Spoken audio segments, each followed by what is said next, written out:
मराठी सकारात्मक पारदर्शी पत्रकारिता। बेडगमाळी वस्तीतील विहिरीत पडून 55 वर्षीय व्यक्तीचा मृत्यू। एसआरएफ पथकाची जलद कार्यवाही। मिरज ग्रामीण पोलीस स्टेशन हद्दीतील बेडगमाळी वस्ती परिसरात आज दिनांक 12 डिसेंबर 2025 रोजी सकाळी 11 वाजता एक दुर्दैवी अपघात घडला। विजय श्रीकांत आवटे, वय वर्ष 55, राहणार बेडगमाळी वस्ती, हे रस्त्यावरून जात असताना अचानक तोल जाऊन शेजारील विहिरीत पडले। विहिरीतील पाण्यात बुडाल्याने त्यांचा जागीच मृत्यू झाला। अपघाताची माहिती मिळताच मिरज ग्रामीण पोलीस स्टेशन तसेच विश्रामबाग पोलीस ठाण्याचे पोलीस कॉन्स्टेबल पोपट नागरगोजे व प्रदीप खाडे यांनी ही बाब तातडीने एसआरएफ आपत्कालीन पथक तसेच जिल्हा आपत्ती व्यवस्थापन यंत्रणेकडे पोहोचवली।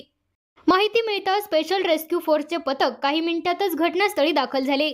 विहिरीची खोली व परिसरातील परिस्थिती आव्हानात्मक असतानाही एसआरएफ पथकाने दक्षता आणि कौशल्य दाखवून तातडीने रेस्क्यू ऑपरेशन सुरू केले आणि मृतदेह सुरक्षितरित्या विहिरी बाहेर काढण्यात यश मिळवले।